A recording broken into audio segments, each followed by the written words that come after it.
മനുഷ്യന്മാരെ മുഴുവൻ നിലനിർത്തുന്ന ഏറ്റവും പ്രധാനപ്പെട്ട പ്രോസസ്സ് എന്താണ്? കമ്മ്യൂണിക്കേഷനാണ്. പ്രോപ്പർ കമ്മ്യൂണിക്കേഷൻ സ്കില്ലിനെ ഡെവലപ്പ് ചെയ്യണം. നമ്മളെല്ലാവരും സംസാരിക്കാറില്ലേ? Yes or no? സംസാരിക്കൽ സ്കില്ലല്ല കമ്മ്യൂണിക്കേഷൻ. വളരെ സംസാരിക്കലല്ല.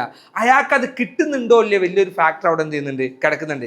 ഇപ്പോഴും നമ്മൾ എന്ത് ചെയ്യുന്നുണ്ട്, മനസ്സിലാവുന്നില്ല ഉള്ള മുമ്പത്തെ ആള് പറയുമ്പം നമ്മൾ ഒന്നുകൂടെ പെന്നോട് കുത്തുന്നുണ്ട്.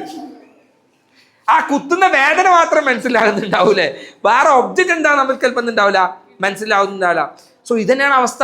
നമ്മൾ എന്ത് ചെയ്യും, വീട്ടുകാരോട് പറയും, അവർക്ക് മനസ്സിലാവില്ല. അപ്പോൾ നമ്മൾ വീണ്ടും ഒന്നുകൂടെ പറയും, മനസ്സിലാവില്ല. അപ്പോൾ അവിടെ നടക്കുന്ന അടുത്ത പ്രശ്നം എന്തായിരിക്കും? ഒന്നെങ്കിൽ ശാരീരിക വേദന ആയിരിക്കും, അല്ലെങ്കിൽ മാനസിക വേദന ആയിരിക്കും. ഇതോടുകൂടി ആ സ്വന്തം തീരും. ലോകത്തെ നിലനിർത്തുന്ന കമ്മ്യൂണിക്കേഷൻ ആണെങ്കിലും ലോകത്ത് നടക്കുന്ന മുഴുവൻ പ്രശ്നങ്ങൾക്കും 100% കാരണക്കാരനും കമ്മ്യൂണിക്കേഷനാണ്. ഈ സ്കില്ലിനെ പഠിച്ചെടുക്കണം. ബിക്കോസ് നിങ്ങളുടെ ഉള്ളിലുള്ള ഒരു ശരിക്കും കമ്മ്യൂണിക്കേഷൻ എന്ന് പറഞ്ഞാൽ നമ്മുടെ ഫീലിങ്സ് ആണ് നമ്മൾ കൊടുക്കുന്നത്. എല്ലാവരുടെയും ഫീലിങ്സ് ആയിരിക്കും കൊടുക്കുന്നുണ്ടാവുക. ഉദാഹരണത്തിന് എൻ്റെ വൈഫ് ജോലിക്ക് പോകുന്നുണ്ട്. അപ്പം അവൾക്കൊരു 5:30 എണീക്കണം. എന്നാലും എന്ത് ചെയ്യാൻ പറ്റും, അവിടെ പണികളൊക്കെ തീർന്ന് 8:30 ഇറങ്ങാൻ പറ്റുള്ളൂ. സോ ഞാൻ ഇന്ന് 8 മണിക്ക് വീട്ടിൽ നിന്ന് ഇറങ്ങുമ്പോൾ ആ സമയത്ത് ഞാൻ അവളോട് ചോദിക്കാം, എൻ്റെ വാച്ച് കണ്ടിരുന്നോ, ഷോക്സ് കണ്ടിരുന്നോ ചോദിച്ചാൽ അവൾ പറഞ്ഞ മറുപടി എന്തായിരിക്കും? അവൾക്ക് 2 കാലില്ലേ, 2 കൈയില്ലേ. അതിനർത്ഥം അവിടെ എന്താ, അവൾ എന്നെ അനുസരിക്കുന്നില്ല, ധിക്കാരിയായ ഒരു പെണ്ണാണ്, ഇവളെ ഡിവോഴ്സ് ചെയ്യണം. ഇതാണോ? അല്ല. അവളുടെ അപ്പത്തെ ഇമോഷൻസ് എന്താണ്?